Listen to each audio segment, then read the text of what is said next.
I'm Katy Tanis from Daughter Earth.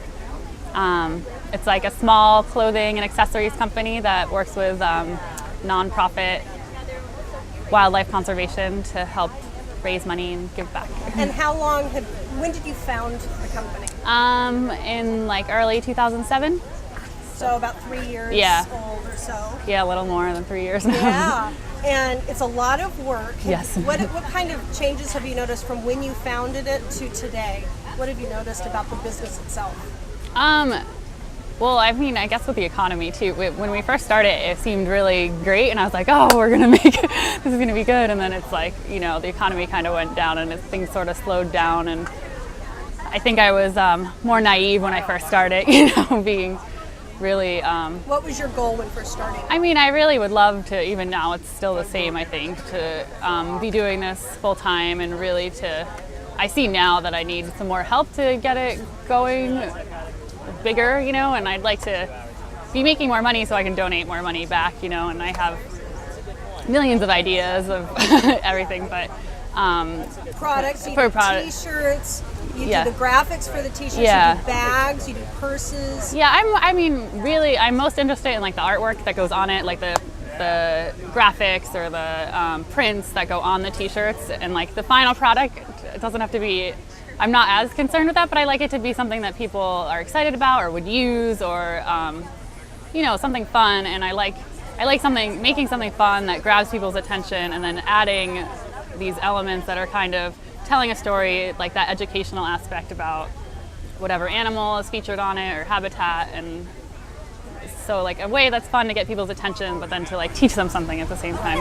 And then of course, as you and I have talked about, you're very conscientious about the materials that you use or the products that you get to put your graphics on to them. So can you explain a little bit about that? Yeah, and that like I didn't actually start with that. I think a lot of companies now are starting like, oh, we're going to be a vegan company. I was really interested in the like education and giving back, and like that's what I really. But then when I started to make the clothes, I was like, oh. There's so much bad stuff that goes on with it. It's not really, if I'm spreading this message, I have to be, doing it in a way that's responsible. Mm-hmm. And that's another thing that's making it, harder to get started, because with minimum funding, it's just so much more costly to do things responsible, but I just, didn't feel right about some people are like, oh, why don't you just do it cheap to start, and when you start making money, do it that way, but it doesn't feel right, and you don't want to. Well, can you explain maybe to our viewers a little bit about because you've done a lot of research on different materials and what kind of ecological footprint those materials have in the making of whatever the material and the product. So can you just touch on maybe a couple highlights about what you've learned about? Yeah, sure. One thing that I like to use a lot is digital printing, because it's great for small runs to begin with, so it's like practical for me, but it's also so much less wasteful because you can do, there's no screens to worry about. You don't, like if you mix a color when you're doing silkscreen, like more traditional stuff, you have all that leftover ink that goes down the drain. There's no like wastage. So I really like to use digital printing when I can, and that technology is getting better and better. So that's exciting because you can do a lot of the same stuff, and it kind of gives you even more freedom than the other stuff. It's just like a growing technology. So I love using that because there's not as much waste. I personally kind of try and go for more recycled materials, because you're taking something and getting it out of the garbage dump and making something new out of it, as opposed to, or like sustainable. Like I think people throw organic around and green around, and like they don't.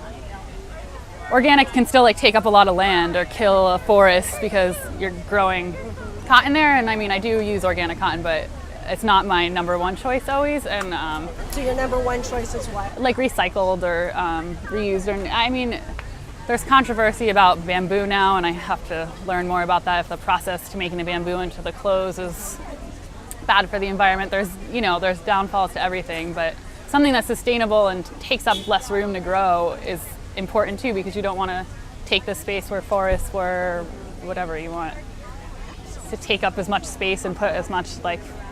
It takes a lot of research. It's really hard, and not everyone's pushing their product, so you're not even getting unbiased research. I just went to this cotton workshop about sustainability, which I found really interesting because I think a lot of people always think organic is the best, and they were talking about that really like in the whole development processing of clothing, like that first step where it's organic or not organic is only like 8% of what goes into the fabric. And they were talking about how the dyeing process is so bad because of all the salts that go into the water, and just all the processing that goes into the cotton afterwards. And there's so much room for improvement in all that area that people don't even talk about or know about. And there's ways and there's a technology to do that. So looking at all that other stuff is really important too, not just the stuff you hear every day. Right. So it feels like for me that we're in such a time of really waking up to the realities, and also waking up to a lot of the greenwashing that a lot of corporations are doing to sell their product to be part of this green movement. Yeah. But yet there is so much farther we need to go. Yeah, that's what I find so scary is like every time you learn something or whatever, it just doesn't seem like it's, for as much as you talk about it, there's still so much bad stuff going on, and it doesn't seem like it's happening fast enough sometimes. Like you can't, it's just, how are we still cutting down this much forest, and like what are we going to do to make this happen faster? In 2010. Yeah, it's crazy. So what would you say is your goal for Daughter Earth? I mean, what's your ideal goal? Mm-hmm. I mean, I'd love to have like a small company of, maybe say 10, 15 people where you can really, I've seen how like really good companies of really enthusiastic people can work so well together. And I love when smart people work together and they can make something so much like bigger than you can do on your own. So just really like work with that, like get out there, and especially like I love targeting like the 13 to 18-year-old because they can really make a difference, if you get them young and you get them excited about something. So I think just really getting out there more so I can spread my message more and just like make more money to be able to donate back. And I love working, if I would love to work more closely and like do more with the nonprofits in the future if I could. Yeah. That's great.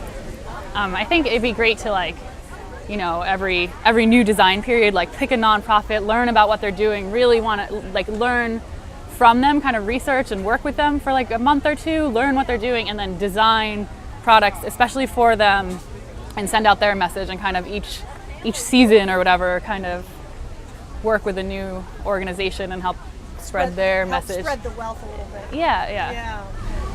Wonderful. Thank you so much. Thank you.